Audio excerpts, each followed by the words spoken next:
Assalamualaikum warahmatullahi wabarakatuh. Perkenalkan, nama saya Uda Sabarudin dengan NIM G210201.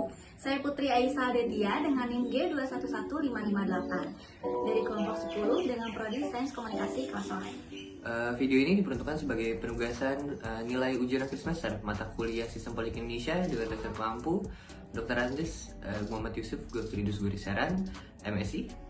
Dengan judul Perbedaan Sistem Politik di Indonesia pada masa kini dengan Sistem Politik di Indonesia pada masa demokrasi terpimpin. Berikut adalah penjelasannya. Terima kasih. Apa itu sistem politik Indonesia? Nah, pengertian sistem politik menurut para ahli yaitu dari David Easton. Sistem politik adalah proses mengalokasikan nilai-nilai dalam bentuk kebijakan-kebijakan, yang mana alokasinya bersifat otoritatif berdasarkan kewenangan atau paksaan. Dan bersifat otoritatif ini mengikat masyarakat secara keseluruhan. Ada juga menurut Gabriel A. Almond, mengartikan sistem politik pada hakikatnya melaksanakan fungsi-fungsi mempertahankan kesatuan masyarakat, menyesuaikan dengan mengubah unsur pertautan hubungan, agama, dan sistem ekonomi, melindungi kesatuan sistem politik dan ancaman-ancaman dari luar, atau mengembangkannya terhadap masyarakat lain atau menyerangnya. Yang terakhir menurut Profesor Sri Sumantri, sistem politik adalah pemerintah dari interaksi antara masyarakat yang berbentuk interaksi antara suprastruktur dan infrastruktur politik. Lalu ada juga nih perbedaan antara sistem politik dan sistem politik Indonesia yang terletak pada pelaksanaannya. Karena sistem politik itu bersifat universal atau dapat diterapkan di mana saja, termasuk di Indonesia. Sedangkan sistem politik di Indonesia atau Political System of Indonesia, di mana kata of itu bermakna posesif atau kepunyaan, beda dengan sistem politik lainnya. Sistem politik di Indonesia yang diterapkan pada saat ini melalui infrastruktur dan suprastruktur. Nah, infrastruktur itu merupakan jenis kekuasaan kedua atau bangunan bawah kekuasaan. Ini biasanya berbentuk aliran-aliran dan asosiasi-asosiasi yang dapat mempengaruhi jalannya proses politik yang berasal dari kelompok kepentingan, interest group yang kemudian menjadi kelompok penekan atau pressure group. Partai politik ini bertujuan untuk mencari dan mempertahankan kekuasaan melalui pemilihan umum untuk mewujudkan alternatif kebijakan atau program-program yang telah mereka susun, berdasarkan kesamaan kehendak, cita-cita, dan persamaan ideologi partai politik terkait. Ada juga kelompok kepentingan yang merupakan suatu himpunan orang-orang yang berusaha untuk mengejar kepentingan bersama melalui serangkaian kegiatan yang telah disepakati. Sedangkan kelompok penekan yaitu suatu kelompok yang mempunyai tujuan yang dikaitkan dengan suatu masalah atau keadaan dalam masyarakat yang memerlukan perubahan dan perbaikan. Kalau untuk suprastruktur itu merupakan jenis kekuasaan utama atau bangunan atas kekuasaan, seperti lembaga-lembaga pemerintahan, yaitu MPR, DPR, Presiden, BPK, dan juga lainnya. Tetapi menurut Gabriel Almond, fungsi yang diemban suprastruktur politik ialah rule making atau lembaga legislatif, rule application atau lembaga prudensial, rule education atau lembaga yudikatif, dan juga membangun trias politika. Sistem politik juga memiliki struktur sistematis pengambilan keputusan, terdiri dari fungsi input berupa tuntutan dan juga dukungan, fungsi pengolahan, dan fungsi output sebagai hasil dari proses sistem politik. Lebih detailnya saya jelaskan di sini, yaitu tahap pertama. Di dalam sistem politik akan terdapat tuntutan untuk output tertentu, misalnya kebijakan, dan adanya orang atau kelompok mendukung tuntutan tersebut. Tahap kedua, tuntutan-tuntutan dan kelompok akan berkompetisi di proses dalam sistem, memberikan jalan untuk pengambilan keputusan itu sendiri. Dan tahap ketiga, setiap keputusan yang dibuat atau kebijakan tertentu akan berinteraksi dengan lingkungannya. Baik, selanjutnya saya akan menjelaskan tentang bagaimana sistem politik Indonesia pada masa demokrasi terpimpin. Sebelum masuk ke materi, saya akan menjelaskan latar belakang serta penjelasan singkat tentang apa yang terjadi pada masa demokrasi terpimpin. Masa demokrasi terpimpin atau bisa disebut masa Orde Lama atau bisa disebut juga masa Orde Revolusi, yang mana masa ini merupakan zaman pemerintahan Presiden Soekarno, mulai dari awal kemerdekaan pada tahun 1945 hingga tahun 1966 ditutup dengan adanya Super Semar atau Surat Perintah 11 Maret, yang mana pada awal kemerdekaan Indonesia, sistem pemerintahan Indonesia berdasarkan Undang-Undang 1945 bersifat presidensial. Namun setelah beberapa bulan dengan adanya keberagaman ideologi yang dimiliki masyarakat, sehingga menciptakan dan mentransformasikan sistem pemerintahan Indonesia menjadi bentuk parlementer. Lalu hal ini karena tidak berjalan dengan baik dengan adanya sistem parlementer, maka Presiden Soekarno mengeluarkan Dekret Presiden 5 Juli 1959 yang mana di dalamnya berisikan tentang pemberlakuan kembali Undang-Undang Dasar 1945, menggantikan Undang-Undang Sementara 1950 dan mengganti demokrasi parlementer menjadi demokrasi terpimpin. Ini adalah awal mula terjadinya atau awal mula adanya demokrasi terpimpin di Indonesia. Selanjutnya, demokrasi terpimpin merupakan era yang khas dengan dominasi yang kuat dari presiden.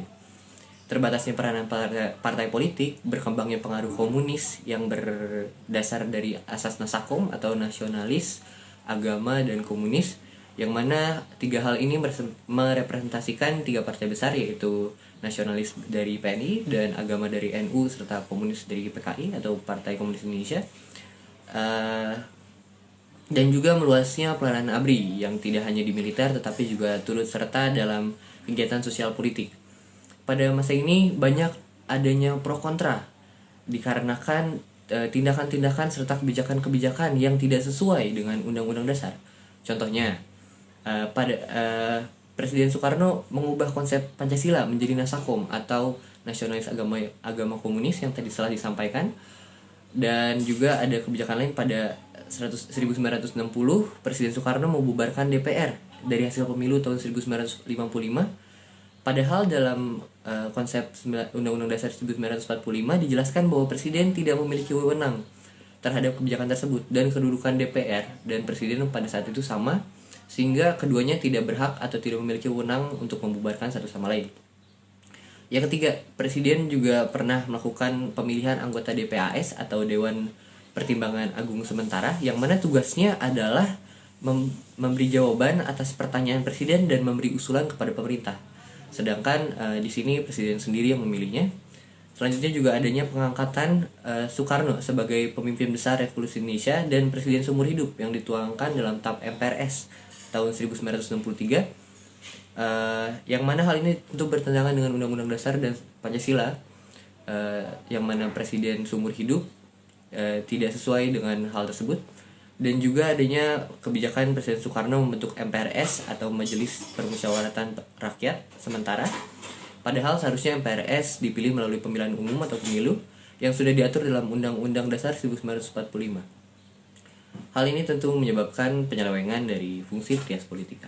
Ya baik, selanjutnya saya akan menjelaskan struktur sistematis pengambilan keputusan atau model sistem politik yang ada di Indonesia pada masa demokrasi terpimpin, yang mana hal ini merupakan hal yang paling mencolok, di mana hal ini menunjukkan perbedaan yang sangat signifikan pada perbedaan sistem politik Indonesia pada masa ini dan serta sistem politik Indonesia pada masa demokrasi terpimpin. Yang mana yang pertama saya akan menjelaskan inputnya dulu, di mana karakteristik masyarakat berbeda-beda pada masa itu. Sebagaimana negara yang baru merdeka, setiap masyarakat, setiap golongan memiliki cita-cita tersendiri terhadap bentuk negaranya, asas negaranya, dasar negaranya. Sehingga setiap golongan atau setiap masyarakat ini memiliki ideologi yang berbeda-beda pula, yang ingin direalisasikan menjadi bentuk negaranya tersebut. Hal ini menciptakan berbagai macam partai terhadap pelonjakan partai yang tadi yang menyebabkan adanya sistem parlementer sebelum sistem demokrasi terpimpin. Tetapi pada masa demokrasi terpimpin, Presiden Soekarno membentuk Front Nasional. Front Nasional ini merupakan lembaga yang bertujuan atau berfungsi sebagai menyatukan segala bentuk potensi serta aspirasi nasional menjadi kekuatan yang menyukseskan pembangunan. Kelompok ini dinilai sukses dalam menyatukan ideologi masyarakat sehingga dapat menjalankan pemerintahan dengan baik. Selanjutnya adalah bagian output atau pengambilan keputusan. Yang mana pada masa demokrasi terpimpin ini pengambilan keputusan dinilai sangat kontroversial karena pengambilan keputusan bersifat otoriter. Bagaimana bisa begitu? Hal ini disebabkan oleh kebijakan-kebijakan pemerintah yang tadi telah saya sampaikan di atas. Salah satunya adalah pembubaran DPR hasil pemilu 1955 oleh Presiden Soekarno. Hal ini menyebabkan fungsi DPR sebagai suara atau representasi dari rakyat tidak berjalan dengan lancar. Karena apa? Karena orang-orang yang ada di DPR ini merupakan orang-orang yang hasil dari pemilihan presiden, sehingga pengambilan keputusan serta kebijakan-kebijakan DPR dapat dicampur tangani oleh presiden. Lalu juga adanya pemilihan anggota DPAS atau Dewan Pertimbangan Agung Sementara yang seharusnya dapat memberikan jawaban atau pernyataan atau bahkan saran kepada presiden, tetapi malah diketuai sendiri oleh presiden, sehingga saran-saran ini tidak merupakan kayak presiden yang memberi saran, tetapi DPAS yang memberi saran, tetapi DPAS itu diketuai sendiri oleh presiden. Selanjutnya adalah adanya pembentukan MPRS sendiri oleh presiden, sama halnya seperti DPAS dan juga DPR gotong royong yang tadi telah disampaikan, di mana anggotanya ini dipilih sendiri oleh presiden, sehingga keputusan-keputusan atau kebijakan-kebijakan presiden dapat kebijakan-kebijakan MPRS dapat dicampur tangani oleh presiden, sehingga dari ketiga hal tersebut, baik DPAS, DPR, gotong royong serta MPRS, itu dapat dicampur tangani oleh presiden. Dan juga adanya usulan presiden atau kebijakan dari TAP MPRS 1963 yang mana menyebutkan bahwa presiden seumur hidup. Hal ini menyebabkan adanya tidak ada pergantian presiden di Indonesia, sehingga menyebabkan keputusan atau kebijakan hanya berasal dari satu orang, yaitu Presiden Soekarno, sehingga keputusan-keputusan ini dinilai otoriter, sehingga tidak ada fungsi trias politika, yang mana trias politika sebagaimana kita tahu bahwa eksekutif, yudikatif, dan juga legislatif, ketiga hal ini harusnya bersinergi bersama-sama untuk memberikan kebijakan yang paling efektif dan paling efisien untuk negaranya, sehingga pemerintah dapat berjalan dengan baik. Tetapi dengan adanya satu orang saja atau satu pihak saja yang menguasai ketiga badan legislatif, yudikatif, dan juga eksekutif ini, maka menyebabkan hanya ada satu pihak saja atau satu orang saja yang memiliki kewenangan tersebut, sehingga hal ini merupakan penyelewengan trias politika dan sangat jauh sekali dengan apa yang terjadi saat ini, yang mana pada saat ini sistem trias politika berjalan dengan lancar dan tidak ada rangkap jabatan seperti yang diketahui jika contohnya Presiden Soekarno yang menjadi ketua DPAS dan juga mencampur tangani beberapa lembaga besar seperti DPR gotong royong dan juga MPRS. Sekian presentasi yang dapat kami sampaikan. Terima kasih atas atensinya. Kurang lebih mohon maaf. Wassalamualaikum warahmatullahi wabarakatuh.